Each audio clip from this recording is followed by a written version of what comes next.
লিবে দিব। তো আশা করি আপনাদের ভালো লেগেছে। লাইক করবেন, সাবস্ক্রাইব করবেন, সাথে থাকবেন আমার। হ্যালো বন্ধুরা, আসসালামু আলাইকুম। আশা করি আপনারা সবাই ভালো আছেন। আলহামদুলিল্লাহ আমিও ভালো আছি। তো আমি মূলার শাক দিয়ে আজকে ডিম দিয়ে ভাজি করব। তো অনেকেই তো খেয়ে দেখছেন অনেক রকম করে। তো আজকে মূলার শাকগুলো বসায় দিব। আমি ফ্রাই প্যান বসায় দিছি। তো আমি ডিম দিয়ে ভাজি করব, অনেকে চিংড়ি মাছ দিয়ে ভাজি করেন। তো এখানে 2 মুঠা শাক আছে, আমি এখানে একটা ডিম দিব। শাকটা সিদ্ধ করে নিব ভালো করে, একটু দিয়ে দেবো সেপ একটু লবণ পরিমাণ মতো। শাকটা জোরে চুলাই হালকা একটু ভাপ দিয়ে নেব। আমি লাড়া দিয়ে ভালো করে একটু শাকটা একটু নাড়া নিব। শাকটা ঢাকবো না, কারণ লাল লাল হয়ে যাবে। নতুন শাক তো বেশি সিদ্ধ করতে হবে না।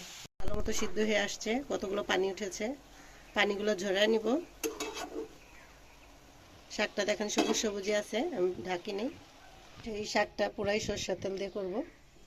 তো দেশে আমার মায়ের সরষের তেল দিয়ে করতো, এখন তো সয়াবিন তেল হয়ে গেছে, সয়াবিন তেল ব্যবহার করে মানুষ। তো 2-3টা এখানে শুকনো মরিচ দিয়ে দিব। শুকনো মরিচটা লাল হয়ে আসলে আমি রসুনগুলো দিব।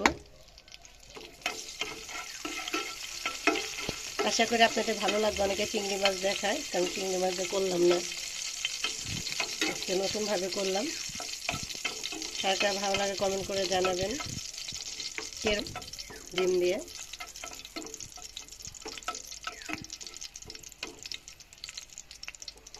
5-6টা কাঁচামরিচ ছাড়া আছে, 2 ভাগ করা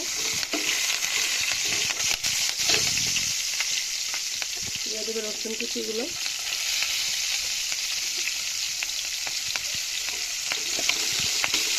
পেঁয়াজ কুচিগুলো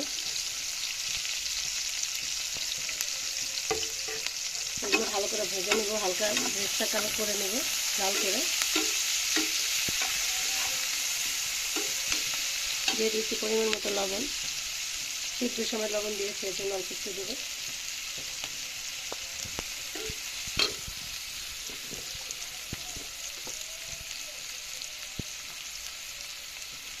দিয়ে দেবো সামান্য একটু হলুদের গুঁড়া, ডিমের গন্ধটা না হয়, ডিমের গন্ধ না আসে, এর জন্য একটু হলুদের গুঁড়া দিয়ে দিয়েছি। অনেকে কাঁচা ডিমের একটা গন্ধ পায় ভাজার সময়।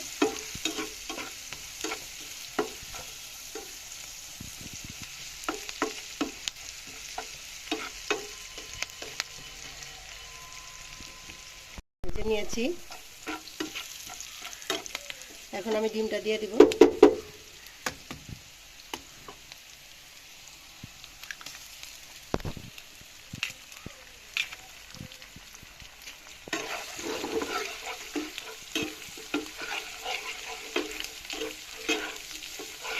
আপনি এভাবে কলমি শাক দিয়ে ভাজি করে খেয়ে দেখতে পারেন, আশা করি ভালো লাগবে।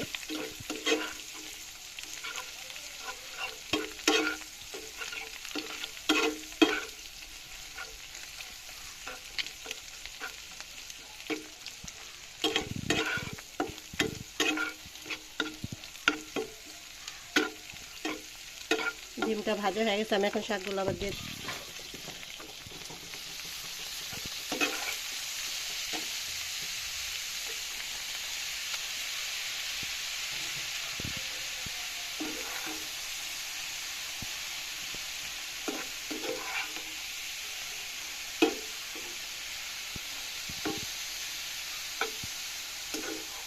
একইভাবে চিংড়ি মাছটা ভাজি করে খেয়ে দেখবেন।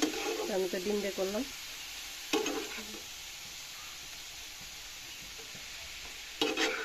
ভালো করে লাড়াচাড়া দিয়ে দিব, কিছুক্ষণ চুলার উপর বসায় রাখবো 5 মিনিটের জন্য।